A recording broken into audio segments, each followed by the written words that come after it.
Tonight, a traveler enters our sky wearing a veil of dust and light, and something quiet inside you leans forward to listen. Discovered on July 1st by the Atlas Survey in Chile, officially named 3I Atlas, this is only the third confirmed interstellar visitor we've ever seen. Hubble and JWST show a strange signature. Its coma is unusually rich in carbon dioxide, with far less water than expected, a chemistry that hints at a birthplace unlike our own neighborhood. It won't come near Earth, and it poses no threat, yet it will swing closest to the Sun around Oct. 29-30, 2025. The Pleiadian High Council, through MIRA, calls it a ship of memory, arriving exactly when hearts can hear. When a stranger wears a comet's cloak, there is a feeling you get when a stranger walks into a room and somehow the room feels older, like the walls remember more than you do. 3I Atlas does that to the sky. It looks like a comet, dust, gas, a soft glow, but the way it moves, the way it sings in carbon, says it learned its manners in another house entirely. You don't need a telescope to sense it. Just a quiet breath, a small pause, and the willingness to admit that not all strangers are new. Some are ancient and somehow familiar. We are told to trust what we can measure: distance, brightness, speed. Yet there are other measures that elders carry in their bones. A measure of wonder, a measure of timing, a measure of how often life places the right symbol at the exact edge of your patience. This visitor arrives while so many people are weighing their next chapter. That coincidence, too neat to be neat, smiles at you from the sky and asks, "What are you about to become?" I like to imagine the comet pausing before our sun like a traveler at the threshold of a temple, shaking off frost, bowing to the heat, remembering a promise made long ago. That is what thresholds do to us. They warm us until old shells crack. Sometimes you hear the crack as grief, sometimes as relief, often as a tiny courage that volunteers before the mind agrees. A comet's cloak is useful. It hides the busy hands, sublimation, jets, dust, so you only see the shining gesture. Many times in life, we mistake the cloak for the person, titles, roles, habits. Underneath, something simpler breathes and tries to get your attention. This visitor teaches that lesson in the open sky, where even doubt has to squint and admit the light is lovely. And there is the quiet joke of it all. The third interstellar guest, and yet it feels like the first time you really looked up without trying to solve the sky. Perhaps you don't need to solve this one. Perhaps you only need to receive it, the way a grandmother receives a child's drawing. Eyes soft, smile honest, heart busy, making space on the fridge. Let the stranger keep its cloak tonight. Let mystery have the dignity of not being cut open on the table. Some meetings are better when you don't rush to name them. Stand by your window, feel your chest ease a little, and let the old sky breathe you back into a wider room. The whisper. Hidden in Atlas's ice, every guest carries a small secret. With 3I Atlas, the whisper is in the ice. Not the usual water first song, but carbon leading the choir, as if the syllables were shaped in colder, older streets of the galaxy. The numbers are for scientists. The story is for the soul. What do you say when life presents a pattern you didn't expect? Do you fight it, or lean closer and learn a new alphabet? I think about my own seasons of stubbornness. Times I insisted the world behave like last year's map. Then something carbon bright arrived. Unexpected, a little inconvenient, yet generous in hindsight. It taught me that guidance often arrives in a dialect I don't speak yet. The heart learns faster than the tongue. It nods first. Later, the mind catches up and pretends it knew all along. Elders know this. Whispers carry farther than shouts. The comet does not bang on our door. It writes breath on glass. You notice it out of the corner of your life. And that noticing becomes a thread. You tug gently, and the thread does not break. It leads you to one small change you can make today, something gentle enough to keep, strong enough to matter. There's also the tenderness of being seen, not by headlines, by timing, by the alignment that says, you are not late. Maybe you were not meant to understand sooner, because the understanding would have spoiled too quickly. Now, however, the fruit is ready. You take one bite. It tastes like remembering what you promised yourself before the noise got loud. And somewhere between breath and breath, you realize the whisper isn't in the comet at all. It's in you. The ice only mirrored it back with enough strangeness that you finally believed your own voice. The message is simple and difficult, simpler than the plans you've been carrying, harder than the excuses you've been nursing. Keep the whisper small. Keep it close. Let it choose one corner of your day and warm it. Not a revolution, a restoration. Like mending a sleeve you love because the sleeve has your life's smell in it. MIRA speaks. A doorway, not a debate. There are moments to argue and moments to arrive. When MIRA speaks of a Federation ship, I hear less about metal and more about meaning, less about proving and more about passing through. A doorway is not interested in your opinions about doors. It waits. You either step or you do not. And the stepping, somehow, changes what counts as evidence in your chest. We can make this practical. You have a doorway near you right now, a conversation you've delayed, a kindness you've postponed, a boundary with your own habits that needs to be drawn in ink this time. Three-Eye Atlas becomes a bell for that door. It rings without scolding. It simply says, "Time has gathered here, will you?" The debate will always be available. You can measure or mock or make lists. But watch the way your shoulders drop when you stop defending the smaller room. That drop is intelligence. It's the body telling truth before the mouth has the courage. Elders learn to treat that drop as sacred, like a compass that refuses to lie because it has nothing to gain. In the stories my grandmother told, messengers rarely wore badges.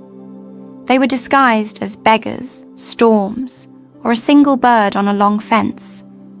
The test was never if you could identify them. The test was if you could respond kindly without being sure. That is a mature faith, not blind, brave. So, yes, doorway. Not a duel, not a courtroom. A threshold that opens from both sides when one person decides to be honest. You may find that the moment you step, the room on the other side had been stepping towards you all along. And isn't that how real guidance feels? Not like being conquered by an idea, but like being welcomed by your own larger life. As if some council had been patient with you for years and finally saw you lift your foot. Federation signal. Carbon snow. Say the phrase out loud and notice the smile it draws. Federation signal, carbon snow. It sounds like science and lullaby shaking hands. The signal is not a radio ping. It is a pattern, timing, chemistry, path. The snow is not winter's sorrow. It is the soft release of CO2 from an ancient crust as sunlight persuades it to let go. Somewhere between those two images, a third thing appears. Recognition. Recognition is underrated. We chase answers. Recognition simply says, I know this feeling. I've stood here before, holding my breath at the edge of a better season. The details differ, the body's wisdom does not. The carbon snow becomes a practice. Each exhale a little permission. Each inhale a little courage. The The signal is received not by antennas, but by attention. And what does one do with a signal? You align, not by force, by small choices that rhyme with the life you want, drinking water before coffee, sending the message instead of nursing the worry, walking to the corner where the old tree remembers your childhood name. These are not trivial acts. They are how carbon turns to blossom in a human calendar. I remember a winter when grief powdered everything. It felt like I'd never be warm again. Then one morning the light came in at a different angle. Same window, same chair, different angle. I did not decide to heal. Healing arrived the way dawn arrives, quiet, patient, inevitable. That's how this signal feels. Not urgent, inevitable, like a promise catching up. The mind will ask for proof. Let it. Meanwhile, let your hands practice. Let your feet keep a rhythm the mind can learn later. There is hospitality in action. It prepares a place for belief to sit without embarrassment. And if a single flake of carbon snow lands on your tongue tonight, in memory, in meaning, in the smallest willingness, do not analyze it first.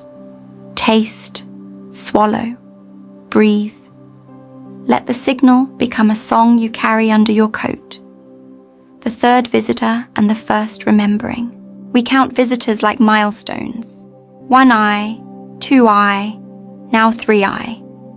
But in the heart's house, this may be the first time you truly remember why the sky keeps sending travelers.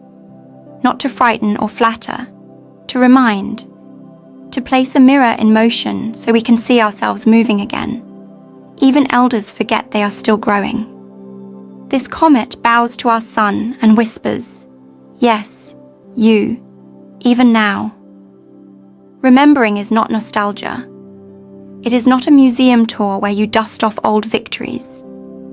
It is a living return to the promise you made to keep loving this world while you are in it. Some days that promise feels heavy. Some days it's a feather on the tongue. Today, perhaps, it is both. The weight makes it real. The feather makes it possible. There is also the kindness of being the third. Not the first to break the news. Not the second to confirm. The third, steady and unhurried. As if the universe knows we need more than one bell to wake up from certain sleeps. You can be that third bell for someone else. Not loud, consistent. Showing up until the day their eyes change. And what do we remember? That our lives are not accidents. That our gifts were not issued as punishments. That the shocks we survived trained a tenderness that other people can lean on. You don't need to announce this. You can live it in small ways. A chair pulled out. A silence kept company. A story told without making yourself the hero. The comet will pass. The remembering can stay. It can settle into your routines like a dignified guest who does the dishes without being asked. Every time you choose the kinder sentence, the clearer boundary, the slower breath, you will feel the sky nod. There. Did you feel the nod just now? Like a hand on your shoulder that knows your name from the old days. Take that with you to the next room. Ahead in this video, we'll open the cloak further. A ship made of silence and sunlight, an origin written in the galaxy's thick disk, and the codes that wake inside us as it warms near the sun. There's a turn coming in this path, the kind that makes the air brighter without changing the weather. Walk with me a little more, and let's see what chooses us next. A ship made of silence and sunlight. What sort of vessel moves an elder without making a sound? Silence has weight when it's honest. Sunlight has language when it's steady. Put them together and you get a craft built to carry meanings across years. Not metal against vacuum, but attention against forgetting. When people say ship, some imagine rivets. I imagine vows kept long enough to cross darkness. You and I know this ship already. We have sat together in rooms where a single ray of afternoon found dust and made it holy. Nothing was said. Everything was said. That is sunlight at work. That is the technology of tenderness. It lifts the ordinary until the ordinary confesses it was sacred the whole time. Silence, too, instructs, not the cold, punishing kind, the affectionate hush of being fully witnessed without correction. In that silence, the nervous system uncoils. The small animal in the chest decides to trust the room again. I suspect our visitor sails with this kind of quiet. No lecture, only presence. And presence does more teaching in 5 minutes than advice does in 5 years. We are quick to ask, is it real? As though only hard edges earn our belief. Yet some of the realest things we carry have no edges at all. Loyalty, mercy, awe. A ship made of such materials leaves no wake you can measure, and yet entire lives change after it passes. Look at your own timeline. Notice the afternoons that rearranged you without asking permission. This is not an argument against science.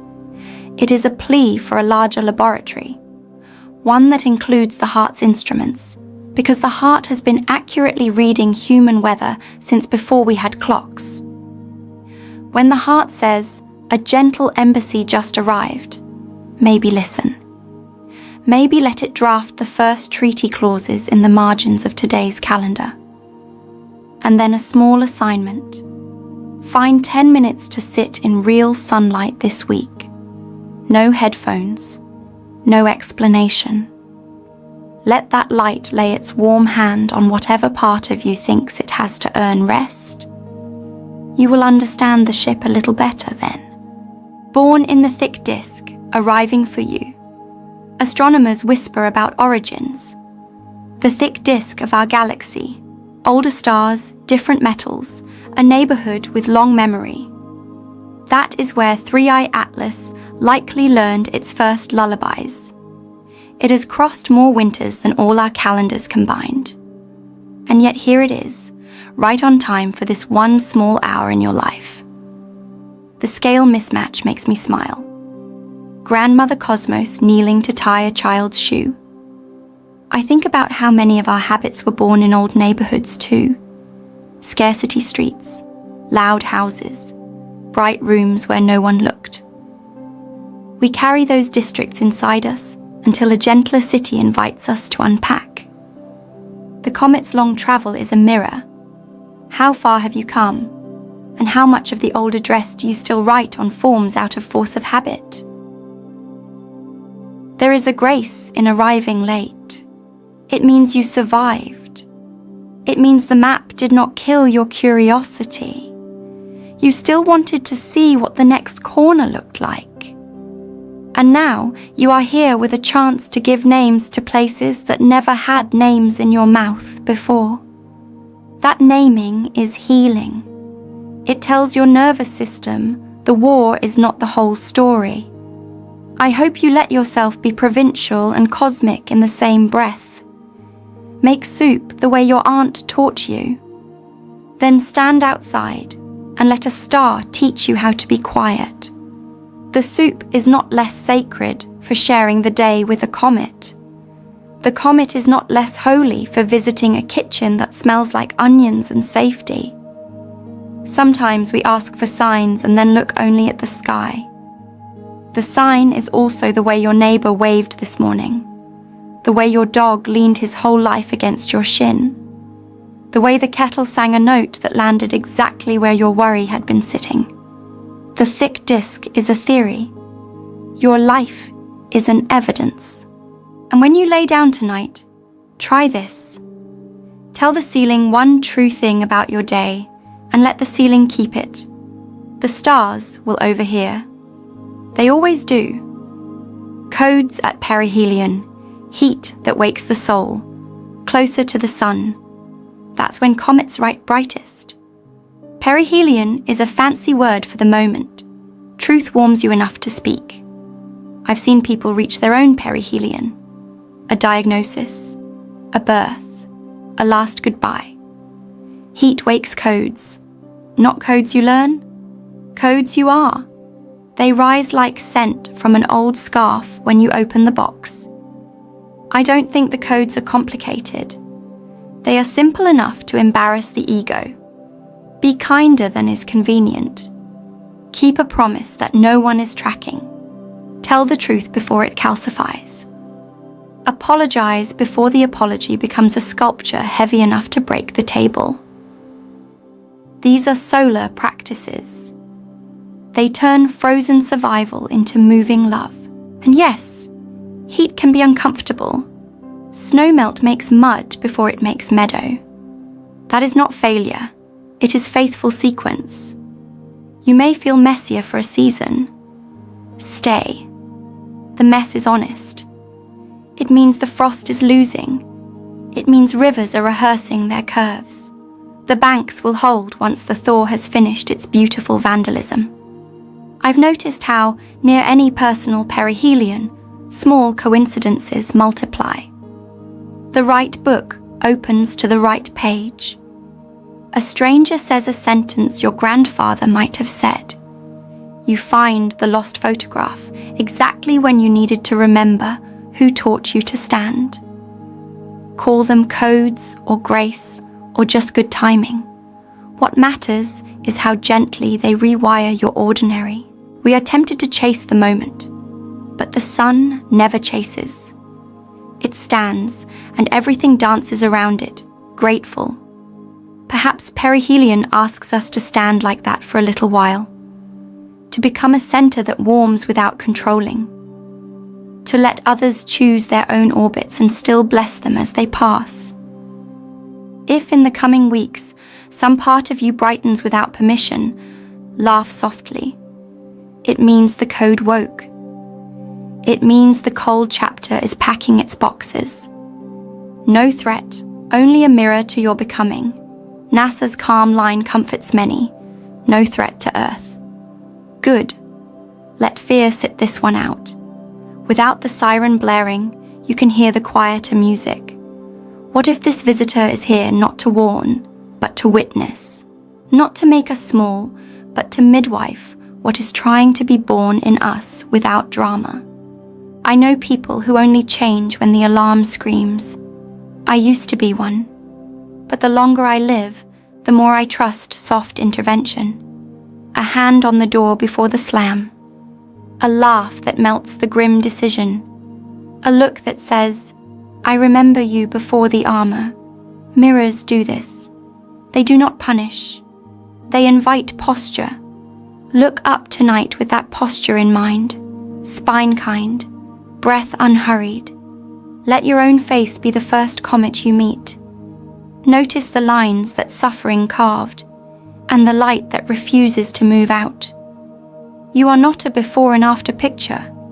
You are enduring. That is high art. That is holy work. And this part is important. Becoming does not mean abandoning the life you have. The mirror is not a trapdoor. It is a window you can open while keeping the room you love. Small adjustments count. A chair turned toward the morning. A phone put down without fanfare. A sentence rewritten so it keeps dignity on both sides. You may catch yourself smiling for no reason. That is a reason. It means your nervous system noticed you noticing. It is rewarding you with a little flood of old sunlight. Say thank you to it. Out loud if you're alone. Softly if you're not. Gratitude is a mirror cleaner. It makes everything readable again. And somewhere in that simple ritual, the sky leans in. Not as judge, as witness. You're doing it, the witness says. You're becoming the person your best memories were training you for. Pilgrimage of 3, I, crossing the inner threshold. Pilgrimage is not geography. It is consent. Stones grow holy where feet decide to mean it. 3 I/Atlas crosses space. You cross habit. Both are journeys of respect. A pilgrim packs light and walks heavy, in the best way. Each step says, I am here on purpose. Even when the path is ordinary, the walking sanctifies it. We know thresholds in our bodies, retirement papers signed, a child's room suddenly quiet, the first morning you wake and do not reach for the old sadness like a coat. The pilgrim recognizes these as gates, not dead ends. Gates open more than they close, especially when you arrive with humility instead of a demand letter. Bring tokens on your path if it helps. A scrap of cloth from your mother's dress, a stone from the river you loved, a line of a song that keeps your posture honest. These are not superstitions. They are relationship. They remind you that meaning is stitched, not manufactured. Pilgrimage is how we sew ourselves back to the world without making the world our hostage. Not all friends will understand. That's all right. Some journeys cannot be outsourced. Besides, you will make new companions along the way, the kind who know how to walk beside silence without trying to sell it something. You will learn to recognize them by the way your breathing improves around them. At some point, the path will go narrow. Your shoulders will brush truth on both sides. This is where old skins snag. Let them. That tug is the exact place where you learn how much lighter you are without the roles that used to keep you safe and small. Don't rush. Narrow places train grace into muscle memory. And then one morning, nothing dramatic, you'll notice that the threshold is behind you. The room feels larger. Your name sounds more accurate in your own mouth. You will make tea. You will sit. You will be glad without a reason. That is an arrival wiser than applause. Dust, breath, and the architecture of trust. Trust does not arrive like a parade. It builds like a house you keep repairing while living inside it. The comet's dust teaches this. Small grains, patient layers, quiet bonds that hold under light and wind.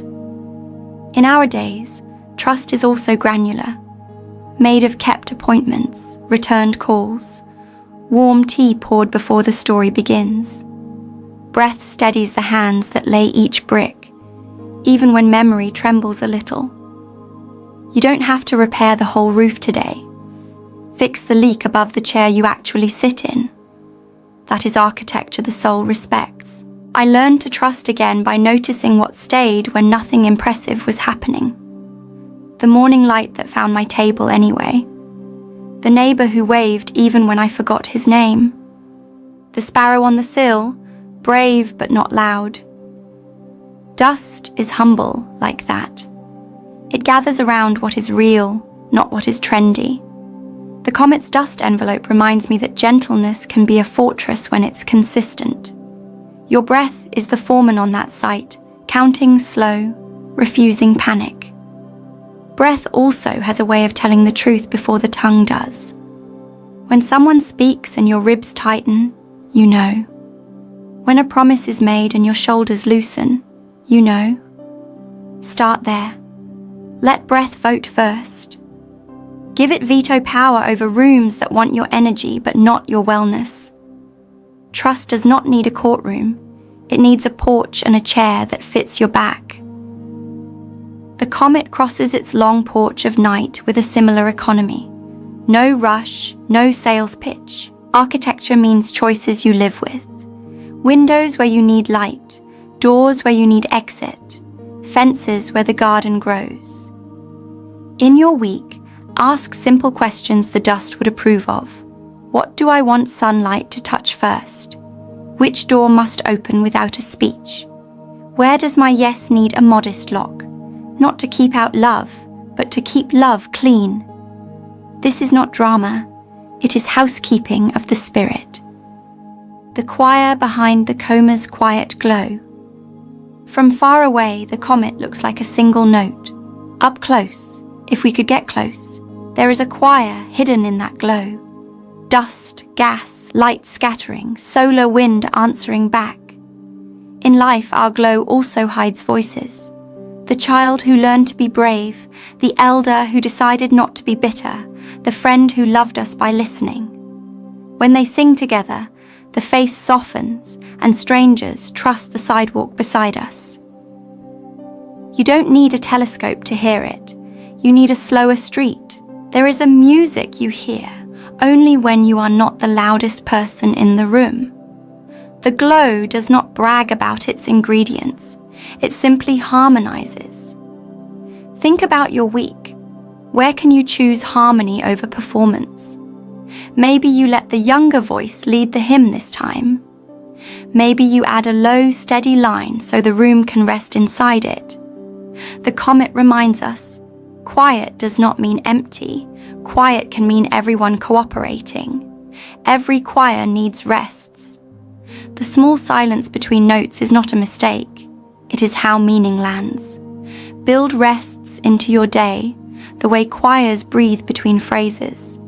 A minute by the window, a step outside to read the sky's face, a cup of water sipped without the screen staring back. These rests do not steal time, they tune it. The glow seems constant, but it is many pulses layered into one kindness. I used to think my voice had to be remarkable to matter. Now I trust being dependable. The alto you can lean on, the bass that doesn't chase applause. In a world overcrowded with solos, a modest harmony is an act of service.